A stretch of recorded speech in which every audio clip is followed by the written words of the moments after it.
and it doesn't flow into too many disputes about wrongdoings at another level of the organization.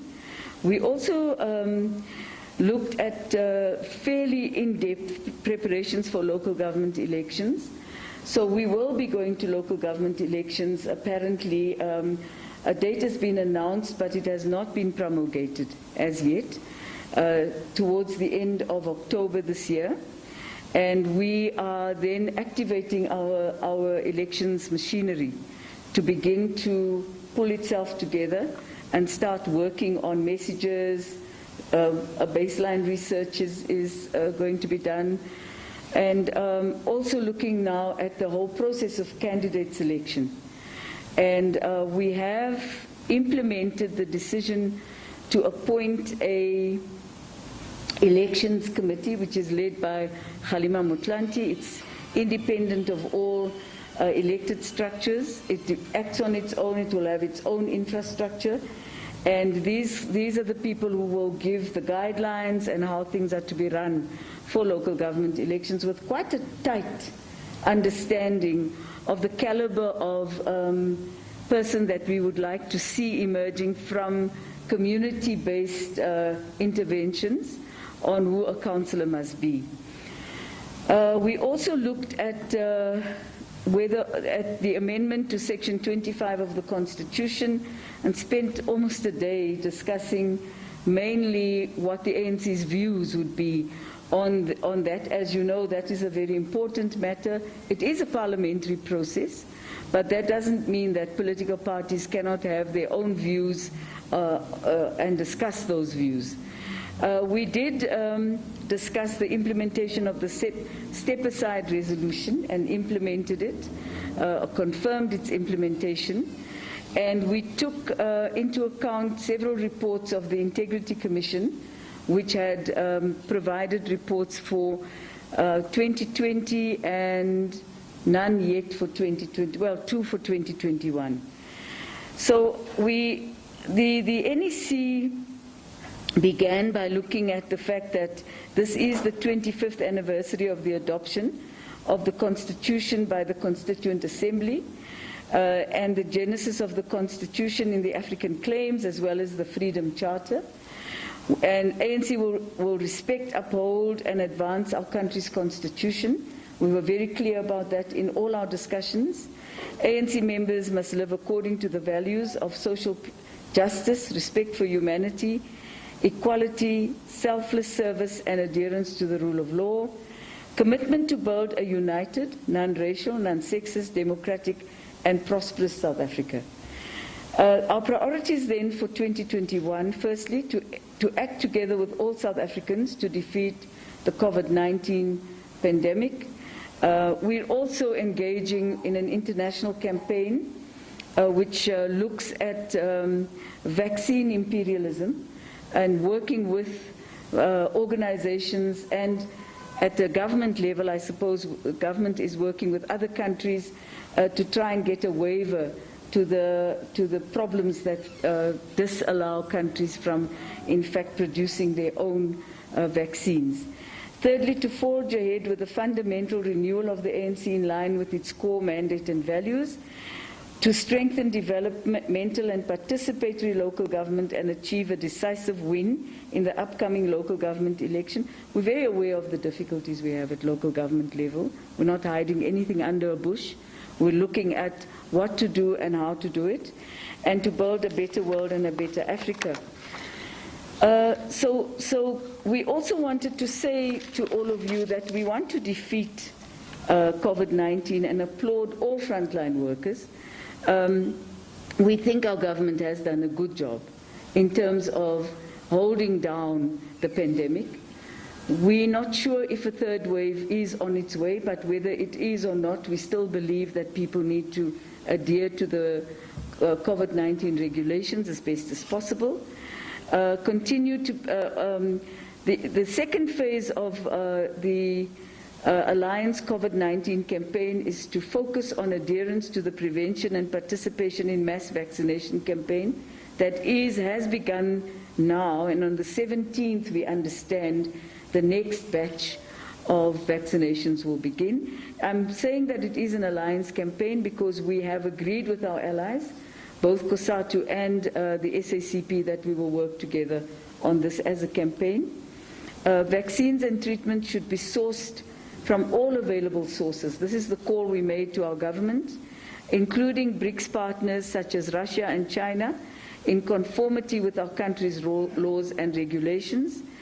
An initiative by South Africa and India to fight for waiver and to waiver at the WTO to ensure equitable access to COVID vaccines, and support the role played by our President in as an AU champion on COVID-19, and to support our BRICS partners, India and Brazil, who are terribly hard hit.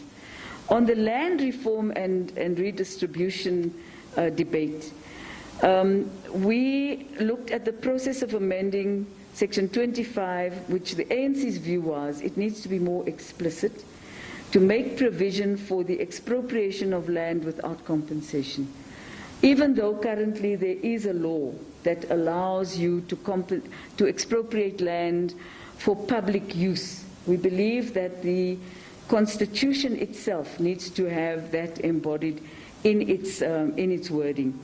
We reaffirmed our National Conference resolution that land reform must take place in a manner that strengthens the agricultural sector, improves economic growth, and significantly tackles inequality, poverty and unemployment, and primarily land hunger in our country.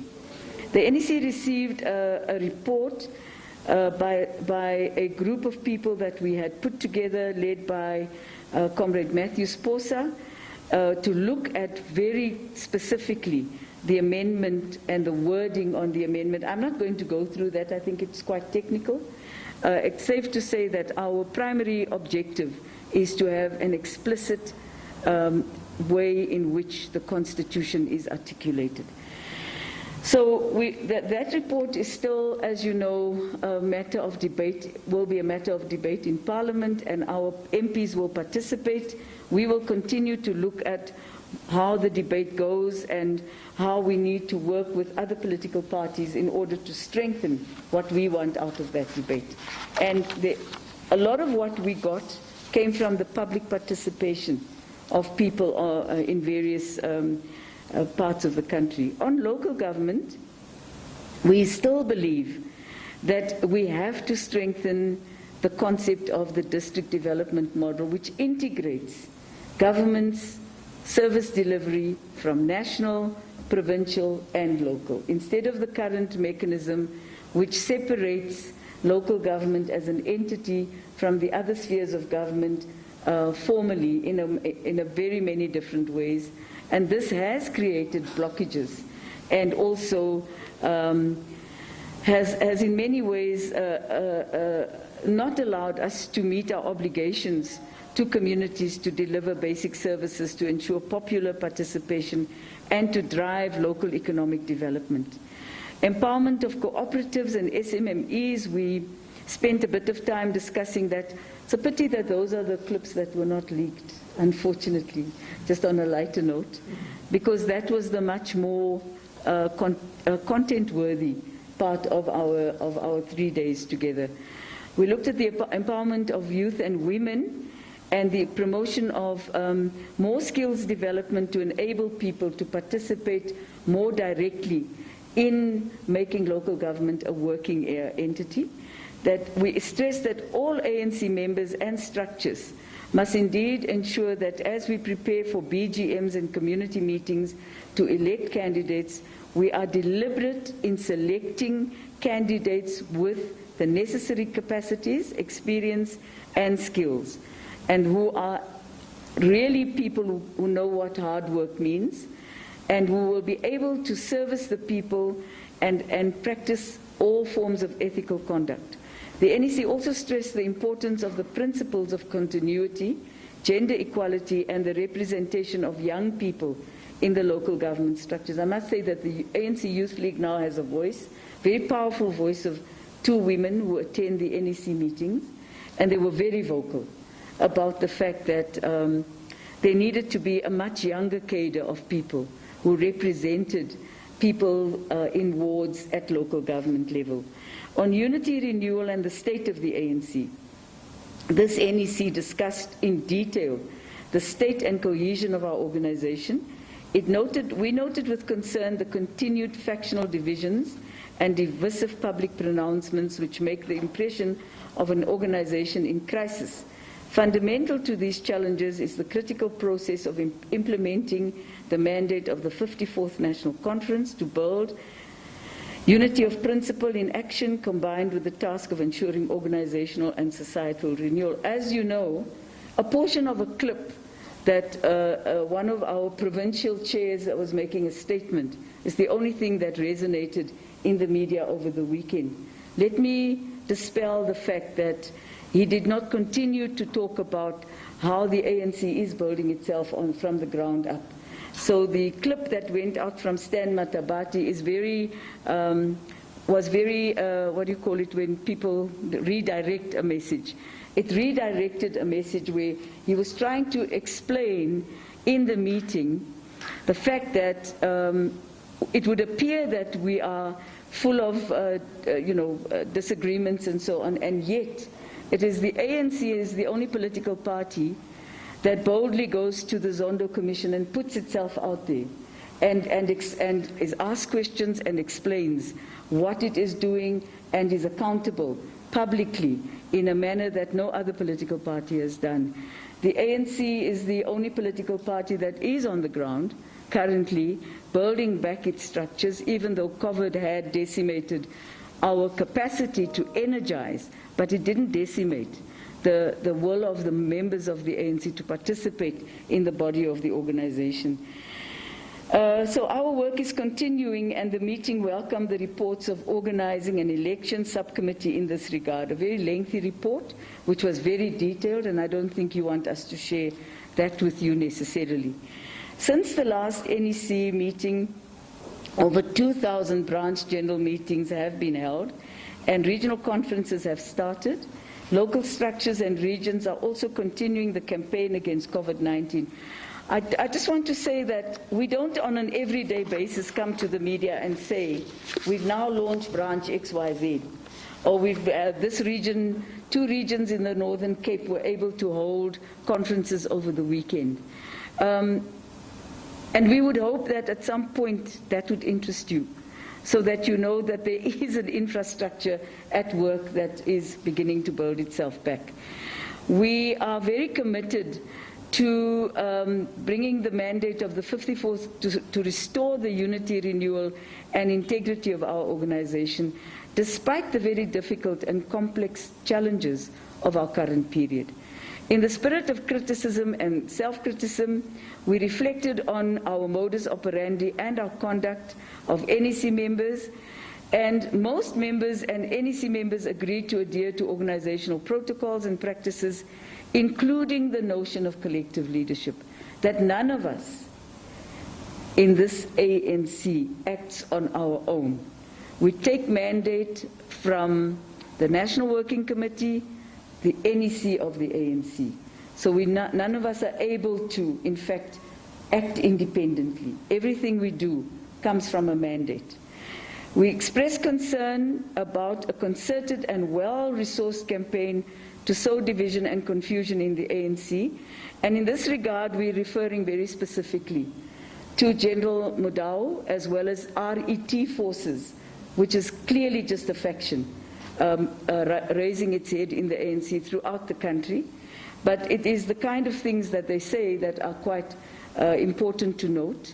And the NEC mentioned these 2 in particular in our deliberations. We were concerned about the leaks and other issues that happened over the weekend. A very interesting clip, a very brilliant input was made by a former president of the ANC, Comrade Thabo Mbeki. That clip gave half a quarter of what he said and did not conclude what he talked about, which was the fact that we're a constitutional democracy, and what these detractors are trying to do is to shift the focus to a parliamentary democracy, which takes away the rights of people in so many different ways, and which reasserts what isn't what we wanted and where we started. And the criticisms that he leveled against these detractors in his speech were well-resourced criticisms, not based on emotional finanglings, but based on research and readings that he had done. The rest was left out. And the impression to the public is that Comrade Thabo Mbeki came and said that is the ANC still alive? He was asking a question that he answered in the debate.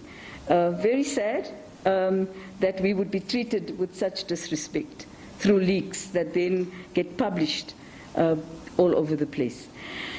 So we did implement the step-aside decision of the ANC, and with great sadness we had to agree to a temporary suspension, and I want to really emphasize this word, temporary suspension of the Secretary General of the ANC. And the suspension will be reviewed from time to time, but it is entirely dependent on the court case that the SG is facing, and it was never only about the Secretary General. There are numbers of other people in provinces, as well as another member of the NEC who has also been temporarily suspended. The unfortunate focus on one individual creates the impression that there was a focus on one individual. It wasn't like that. And it was exercising an ANC constitutional obligation, Rule 25.70. It exercised a resolution of the 54th Conference and several other ANC decisions that have taken place in the last year or so.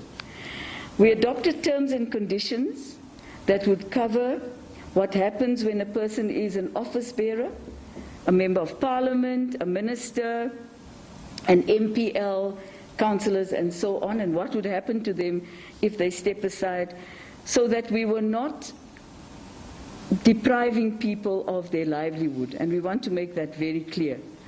But we were simply asking them to step aside in the space that they were and not carry out the duties and responsibilities of their office, represent the organization publicly or in any other forum, make public pronouncements on matters relating to the organization, engage in mobilization of ANC structures, any other organizations or individuals during the step-aside period. A public representative may not occupy any executive office or other position of responsibility in the legislative body of caucus to which they belong. Similarly, the NEC confirmed that in light of the temporary suspension of the Secretary General, the DSG, in accordance with Clause 16.9 of the ANC Constitution, carry out the functions entrusted to the SG by the National Conference, the National Council, and the NEC and the Working Committee. I want to make it very clear, I am not the Secretary General of the ANC, nor am I an acting Secretary General of the ANC. I'm the Deputy Secretary General of the ANC, carrying out the functions as prescribed in Rule 16.9 of the clause of the ANC. The Secretary General is temporarily suspended until the matters of his court case come to finality. I hope we all can understand that, because I've also listened to the media narrative that is rolling, and it's a very disempowering narrative, if I may say so. We also discussed the question of a letter of suspension that the SG had issued on the president of the ANC, and we agreed that there was no authority or mandate from any structure in the movement for such a decision to have been taken. The NEC agreed that such conduct was completely unacceptable and a violation of the rules, norms, and values of the ANC. We have been instructed to request the SG to apologize publicly to ANC structures and members within a set time frame. So if he fails to do so, the ANC will institute disciplinary procedures in accordance with the ANC constitution. We're confident that the SG will rise to the occasion and that he will follow the dictates of the ANC constitution. We discussed the ANC's two submissions to the State Capture Commission, of the Commission of Inquiry into State Capture. I always get it wrong because that is what it's called. We believe that our president acquitted himself extremely well, answered the questions he was asked in a manner that was completely transparent and gave information that will assist the commission. Similarly, so did the national chairperson of the ANC, who acted as a Secretary General of the ANC during the period under review. We were given an update, as I've already said, on BBGMs and so on. And we talked about local government elections. I want you to understand, as fellow South Africans, that we will be working incredibly hard to win every ward in the country. We're doing very well at the level of by-elections. Contrary to the view that the ANC is losing support, we find that we are actually gaining support in DA areas as well. We've taken 2 wards in the last by-election from the DA, for which we're very happy. We're looking at how we can have a National General Council, under what conditions, and how that would be managed practically, given COVID-19 rules and regulations. We will be giving a report to the next NWC as we go along, but clearly we have to look at the challenges that mitigate in favor or against us having a public NGC as we would normally have done in the past with 7,000 people attending. It might have to take a completely different form. We had a discussion about the Free State, and our priority there is to pursue a political solution. And the NEC had appointed Comrade Kgalema Motlanthe to lead talks in the province between the factions that were fighting. We seem to be making some progress in that regard. On the ANC Youth League task team, which has come into the media space for the wrong reasons,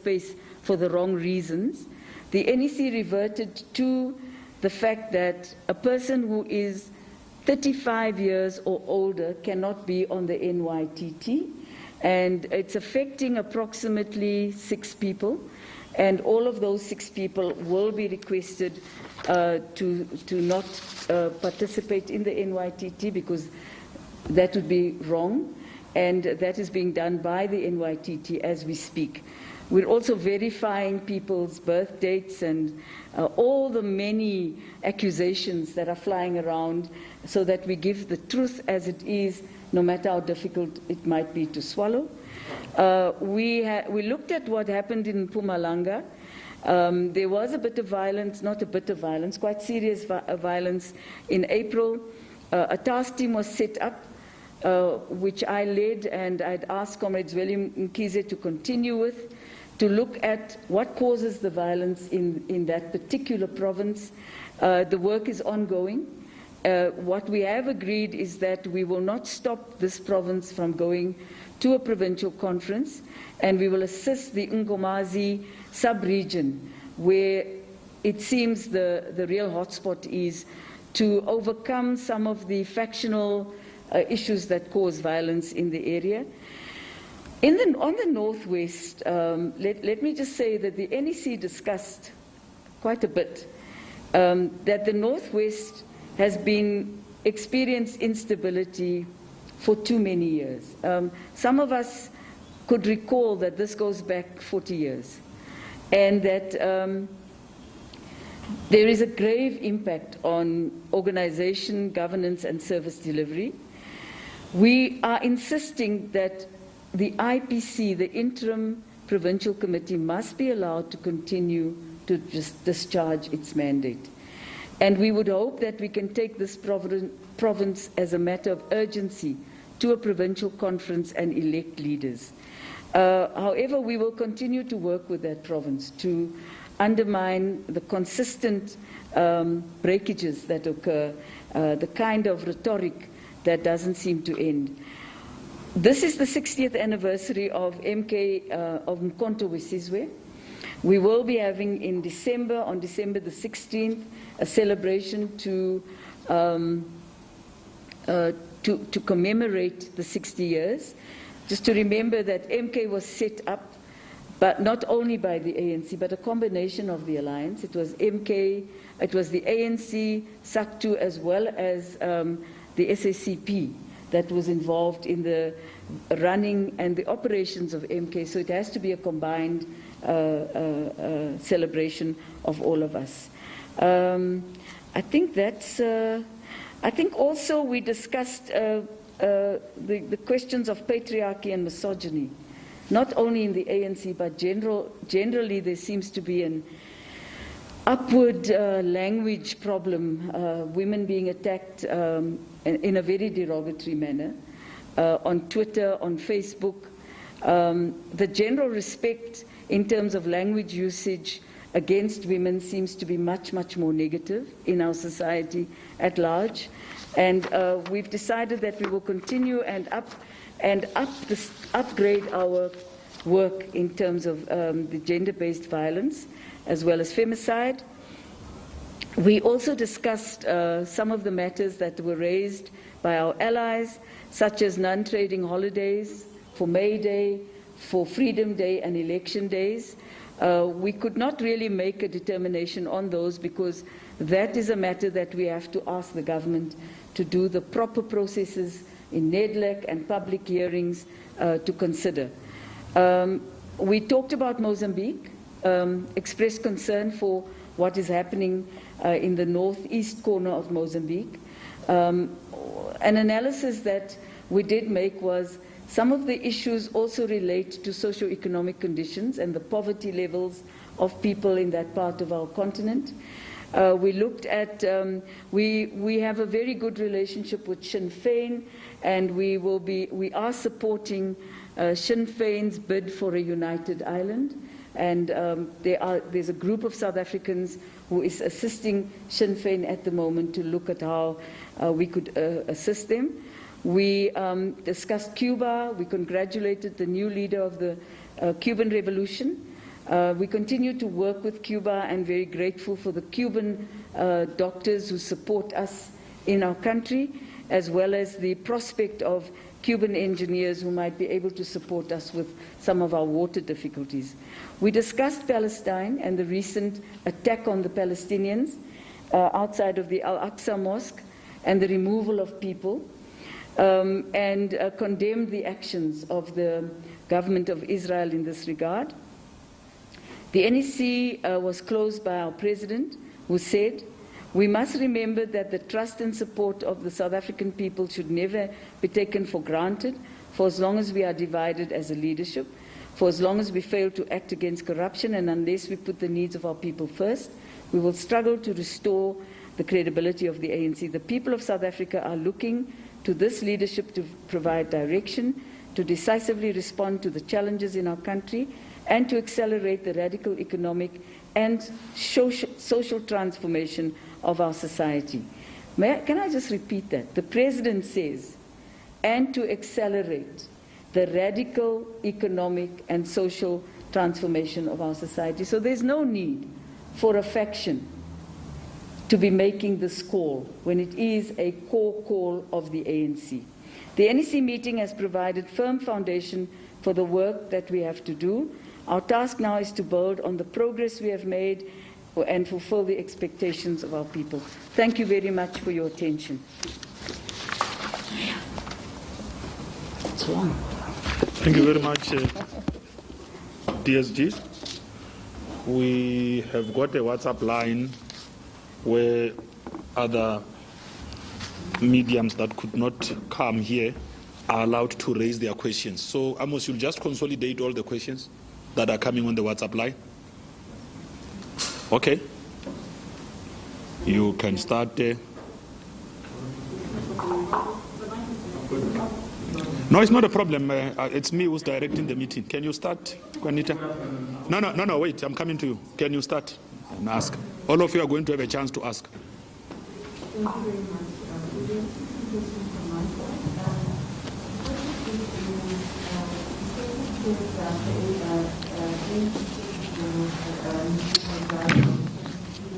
What period of time is that, and when should we apologize by? The second question that I have is related to local government elections. You say that the date has not been promulgated. Is that a suggestion that it may shift given the circumstances? Is that what the President told the meeting? And then the third question that I had is just on the step-aside guidelines.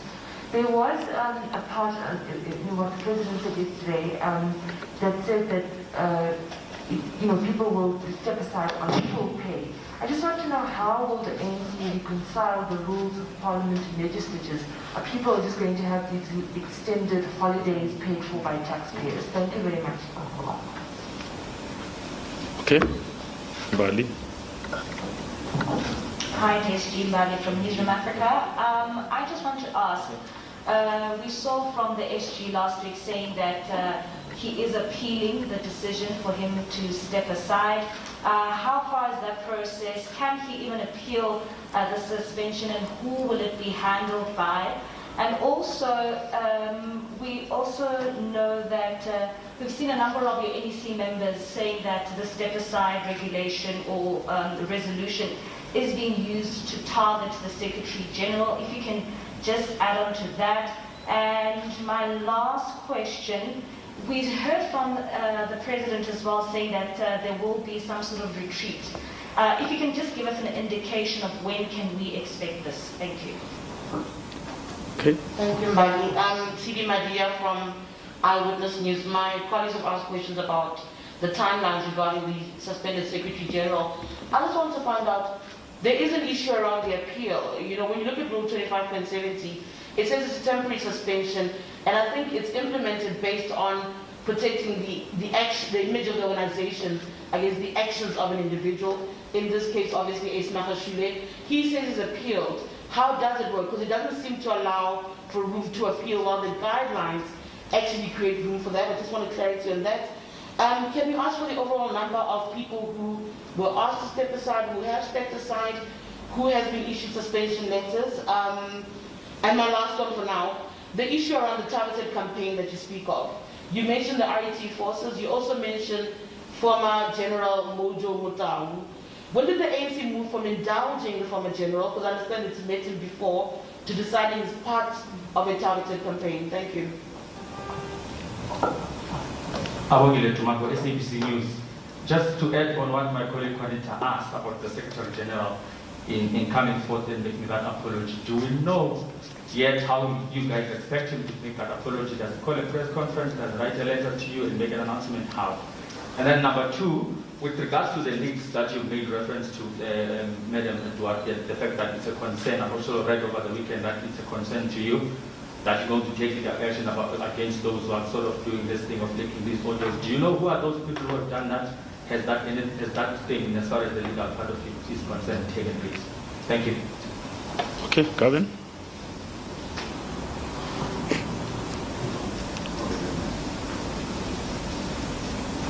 Thank you so much. It's Coleman from ENCA. I'd like to know whether the people that have voluntarily stepped aside are bound by the conditions of the temporary suspension.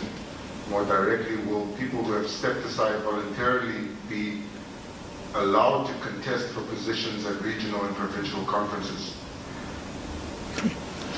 To the Deputy SG, the elections are quite close, even if the date moves a bit, if we can assume it's going to be held this year. Considering the evidence in 2016 that internal fighting within the ANC has a direct impact on crucial areas where local government elections are held, such as Tshwane and Nelson Mandela Bay, where the candidate was disputed, what is the ANC's assessment of what this period is likely to result in at the polls?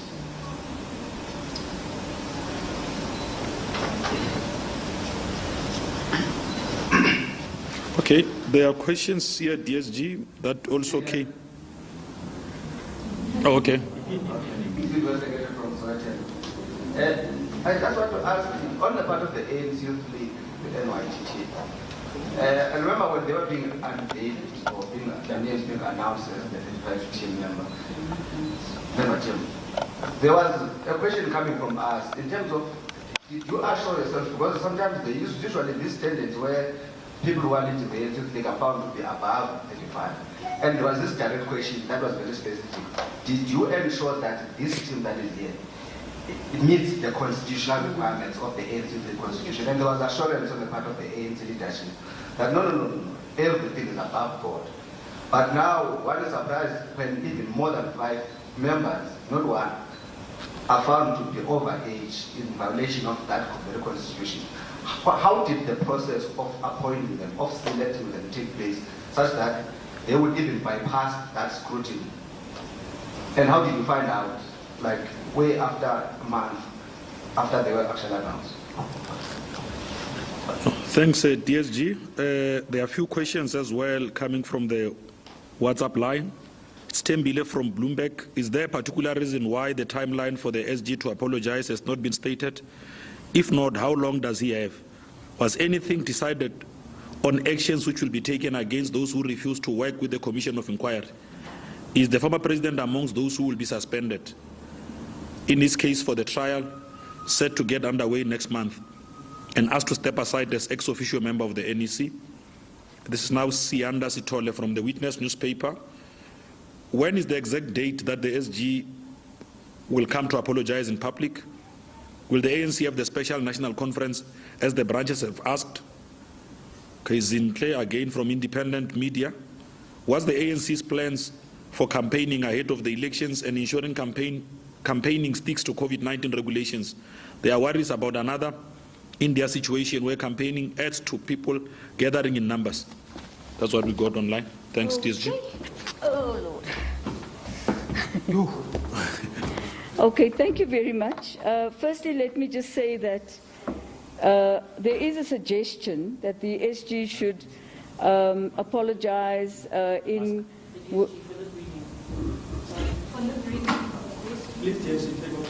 Oh, I really don't want to do that.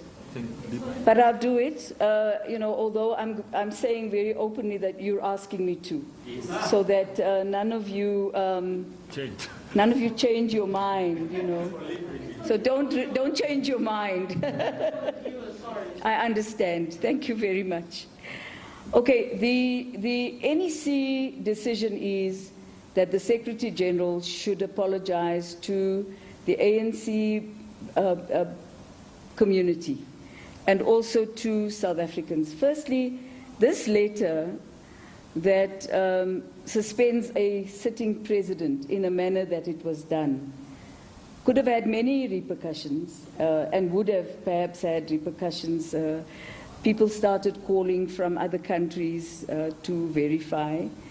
So there is a need for a retraction of that statement made by the SG. Nevertheless, the NEC is very clear that there is no legal basis in our constitution for that to have been done, in the ANC constitution even. And therefore, the suggestion was to request the SG to do so within 48 hours, and the President made that at the end of his statement, although in the NEC body there was no timeline given. And I just want to be clear about that.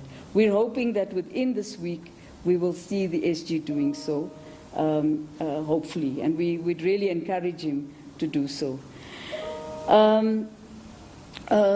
Juanita, firstly, the step-aside guidelines for ANC permanent people is that no one will be asked to step aside and not be paid. We're very acutely aware of the fact that we cannot make that decision with regard to people who are in the National Assembly. And for instance, the only thing we can decide and have decided is that those people cannot serve in any executive position within the National Assembly. So I don't know about the statement you make about full pay there. There we have asked that Parliament will guide us as to what will happen. If somebody is a chairperson and then they become an ordinary member of Parliament, what happens, and can you change in terms of labour laws, can you change people's pay grades? And Parliament will give us guidance there. Rule 25.70 does not make any provision for appeal, because it is a provision that is in favour of the ANC entirely. However, in the debate and discussions, there is a view that people ought to be able to have a way of interacting with the ANC about the reasons for their suspension, even if it is temporary. And for that reason, the concept of an appeals team is being considered, and we put it in the guidelines but did not mention names, because we would like to, first of all, consult the people, but also examine whether or not people could not use the existing appeals processes within the ANC, like the NDCA, which is existing, to make an appeal. However, this particular temporary suspension, I just want to reiterate, is purely a defensive suspension to defend the ANC itself. It does not argue against people's rights in any way in the rule. So we still have to look at what rights people have. We have recourse in the ANC for appeals, and it's either going to be the appeals ad hoc committee that's been set up, or the NDCA, and the Treasurer General has been tasked with giving that solution as a matter of urgency, in fact, by today. So the indulgence to the ANC never refuses to listen to anybody. Even if you stand in the street and insult us, we'll give you a hearing, we'll listen to you. But that doesn't mean that we don't have the capacity and capability to analyze your behavior as you go forward. And the behavior of the RET groupings and the utterances being made by General Mudau does directly assault the ANC's ability to continue to hold together and to try to build unity across the ANC. The better option would be for anyone who has a difference of opinion to understand that the ANC is a democratic organization. You're able to make very, very difficult claims and criticisms without threatening annihilation of the organization, which we will not allow. Basically, that's what the NEC is saying. We will defend the ANC, and it is our responsibility to do so, against people who, for example, in their papers talk about going back to population being classified as European and African and Asian, for instance. So there's a lot of issues that really clearly need to be discussed. Secondly, people who are attacking the constitutional democracy that we have adopted. And we're looking at the content now rather than the individuals. So yes, those are the individuals, but the content is problematic. And it needs to be raised and it needs to be debated. And we're not saying that we will not talk to anyone ever again. There's no such thing in the ANC. We will. But we're not going to be afraid to defend the ANC. And I think that must be quite clearly said here and understood. Those who step aside voluntarily I think there are people in the ANC who've stepped aside voluntarily based on their conscience. And a number of them two of them in various legislatures have stepped aside. In the case of one person, Comrade, he's waited 5 years for the NPA to take him to court. And it's 5 long years, patiently waiting, very disciplined. And there has to be an end to this waiting period that people have from the date that they are criminally charged to the time that they actually finally appear in a court of law that makes a determination. You cannot continue along a trajectory where people are charged and they are told we're still investigating. A charge is a charge. You either charge or you don't. So they are allowed, look, branches nominate people, we don't. So if branches nominate any of these people who have been asked to step aside because they face criminal charges, the branch would have to be advised that that person, nominations come in packages when they come. They would have to be advised that the person does face a criminal charge. If they insist that they want to go ahead with their nomination and they elect that person, the person would simply have to step aside again after they've. So it's a difficult one, but it is a right of a person. And you have to protect the right of a branch and the rights of people as well. And I think at the bottom of this is that people are innocent until they are proven guilty, and that's very important. But at the same time, the ANC, you join the ANC voluntarily. And if you join an organization and an institution voluntarily, you also have to abide by the rules that that organization sets up. Somebody who asked the question also explained himself and said, well, I belong to a golf club, interesting choice, and I can't park in the space where the president of the golf club parks, and if I do, I pay a fine. So if you join the ANC voluntarily, you also take an oath when you join the ANC. And you also agree to abide by the ANC's constitution. And therefore, you make a voluntary choice to be a member of the ANC. And therefore, the ANC's rules and regulations would apply to you. You may argue against them, and you may have many different arguments, but the rules would apply. We have appointed an elections committee to deal with the processes of selection of councillors to become ward councillors for the ANC. We're hoping that this time around, the element that we introduced of taking the nominations from a branch to the community will be seriously considered as the most important element of that process. If that process is adhered to and nobody in the NEC, PECs and RECs try to change that choice of an ANC member whom the community wants, then we will not have problems. But it must be an ANC member, let me be very clear.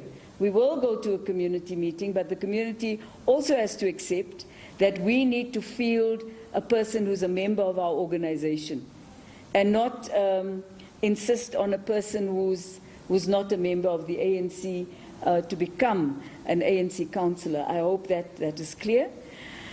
Did we assure that I think that there was a check done, but what the people who did the check, they understood it in the following manner, that you are 35 until your 36th birthday.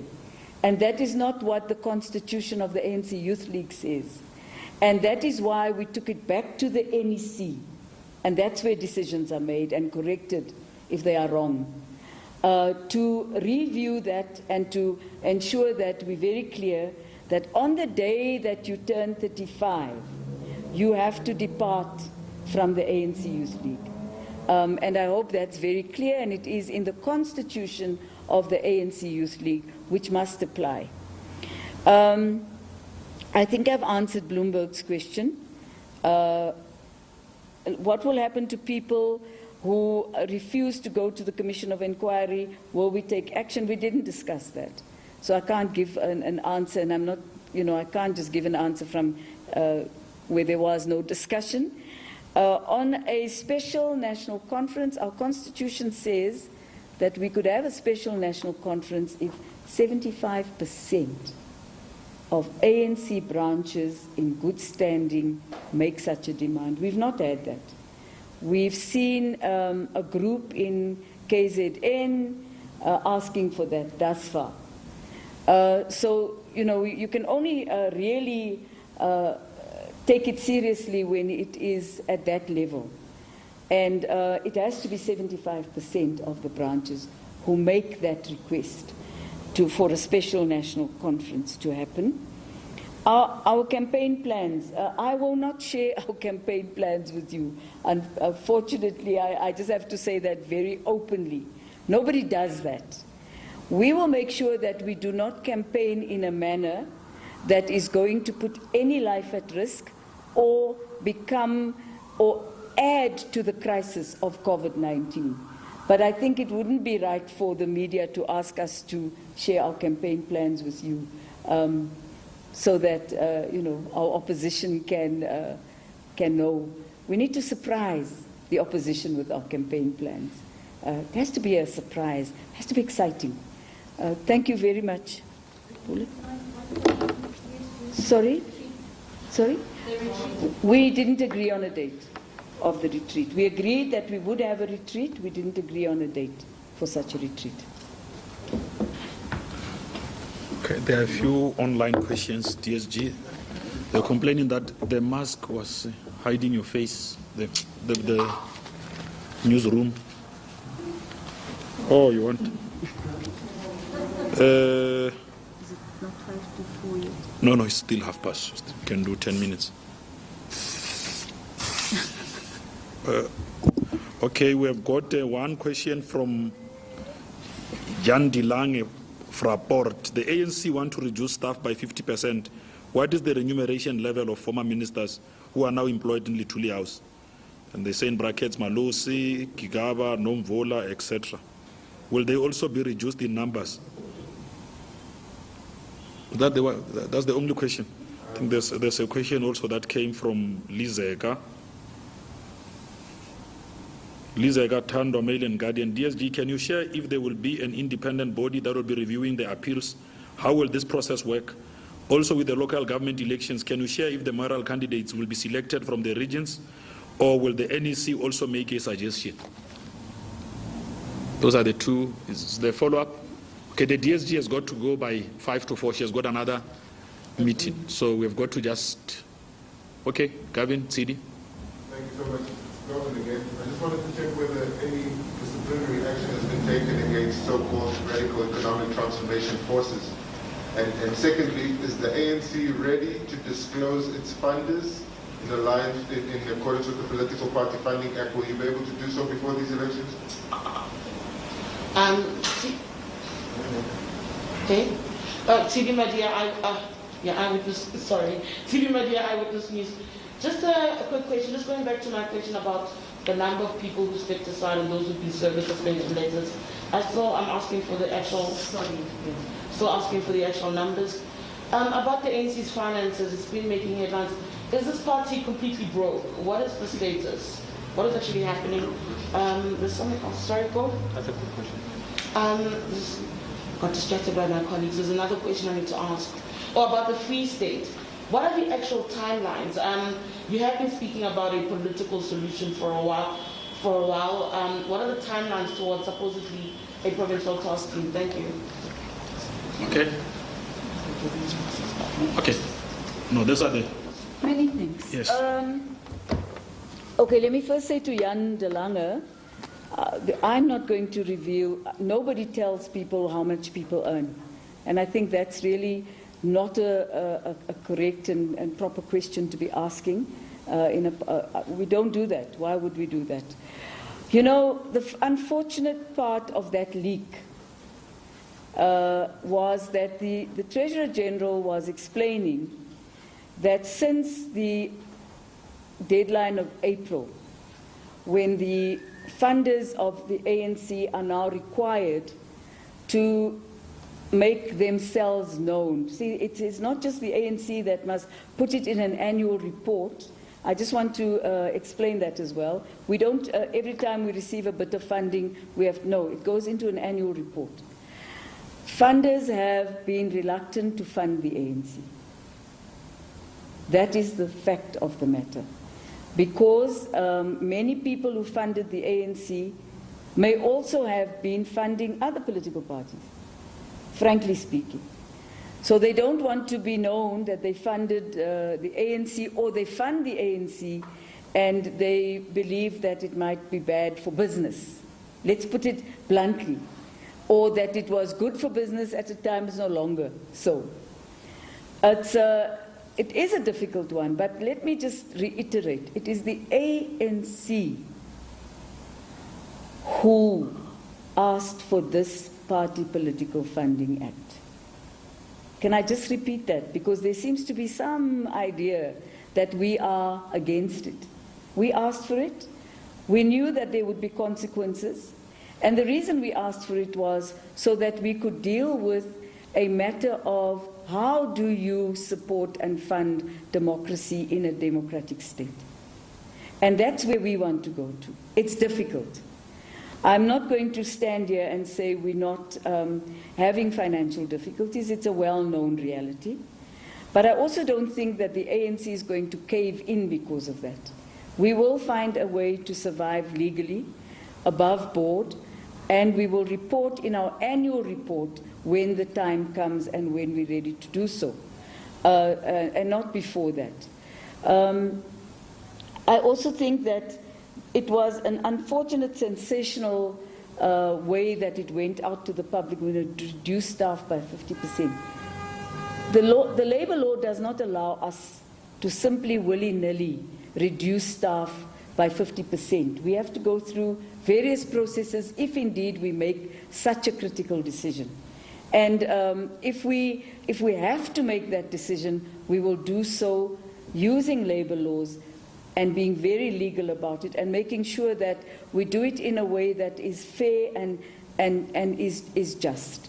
It cannot be done in an unfair and unjust manner, and we won't be unfair and we won't be unjust at all. So, yeah, I mean, kudos to the person who thought, wow, what a big find. I still think it's very wrong to sneak into a person's private meeting and put out what you think is sensational without the whole discussion being put out, and that's the unfair part. What we do is about mayoral candidates. We do not select mayoral candidates ahead of the election. What we do is we ask the provinces to discuss with regions. In the case of metros, the province makes recommendations to the NEC about metro mayors. The NEC will discuss those with the province, and we will collectively decide who the best person would be for the mayoral candidate for a metro mayor. In the case of district municipalities, provinces and regions sit together and they discuss the regional and the mayoral candidate that the ANC caucuses will vote for, and which would be the best candidates, and they consult with the NEC as well. And in the case of the local authorities, usually the local municipal authorities is by and large left to the province and the region to sort out. The ANC is concerned now about metros and, of course, the district, where a district is right now, the 53 districts, and who mayoral candidates will be for that. We would want people who are able to run the business of a city very well. A city like Johannesburg has a huge budget and has to be dealt with very, very circumspectly. Tshwane, similarly, difficulties we've had with others is that there's been confusion, and there shouldn't be confusion. The NEC reserves the right to have a say in who district and district and metro mayors are. And I don't believe that that can be a problem, because if we win an election as a political party, we surely must have a right to decide as well who leads us and where they lead us. But I think that's... on the Free State, Tsidi, I'm not sure whether we want to put pressure on Comrade Kgalema at this point to say if you must finish in a month's time. The conflict in the Free State is old conflict.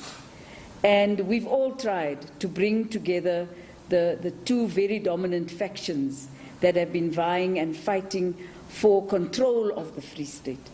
Comrade Kgalema is attempting to take away the notion of control and implant the notion of service. And that's a different discussion altogether. And so it might take us a month or two to get there, but he's working extremely hard with the team that's working with him, and we're hoping for a proper provincial conference to arise out of that, or an interim provincial committee, whichever is the one that he emerges from in the deliberations that he's having. How many? From the NEC, only 2. From the various provinces, we're still receiving provincial reports about people who have been criminally charged. So the provinces are already acting on their own. And at last count, on Friday, we had received something over 30 people that covered the spectrum of provinces throughout the country who had been criminally charged and are awaiting trial, as it were. So, yeah, there may be less, there may be more. Some names that were on the list we pointed out to the provinces were names where the courts had withdrawn the charges. So they were charged and the courts had withdrawn the charges. So there's still an ongoing process there. Sorry, I can't be more specific. And then my last one where I asked, is the ANC broke? We're struggling. Let me say broke means you have nothing at all. We have a cash flow problem because the funders that we traditionally relied on have stepped back. Just before you step down, sorry, I know time, I know. Just before you step down, yesterday ANC President Cyril Ramaphosa spoke about the threats that you've been receiving. I don't know if you can maybe just talk us through what that's been like for you in trying to do a job mandated to you by the NEC, and then you're getting insults, hurled at you, threats, to a point where you might have to turn to law enforcement? You know what, I don't want to talk about myself. I took what disturbed me to the right forum for discussion, and I believe that I received support from the National Executive Committee for continuing to do the work that I have to do and am mandated to do. By and large, the kind of threats were very misogynistic, very racist actually, which is unfortunate. The Twitter people were, let me say, the kind of things people say on Twitter is disgusting. And there's no other way to describe what people say on Facebook and Twitter, and there's no recourse that you can take except to report to Twitter and report to Facebook, which I have done. There have been phone calls from a particular number and checked it out. It's not RICA'd. I am very worried about that because we're supposed to RICA every number. This particular number is not RICA'd. And that was the most difficult and unacceptable one. But I'm not going to, I don't want to make this about myself. I have been tasked with a job. I will work with a collective. We met this morning. I never work as an individual. I will never work without consultation, and I will never act on my own. I will defend, and we will defend the Constitution and the resolutions of the ANC and implement those that need to be implemented and the decisions of the NEC. Without fear and without favor. And I hope that that would be understood by everyone. Thank you very much, Tsidi. Okay, no, we're done now, DSG. Okay, thanks to the members of the media. Some of the questions that they were asking online are the same questions that Tsidi just asked now. So I'm sure those that are watching would have been clarified. Thank you very much for making the time. We rely on you to make sure that the message of the ANC is best understood out there. So do not tire. Thanks a lot. Thank you very much, ladies and gentlemen. We've issued the statement as well, so you can Check there for reference.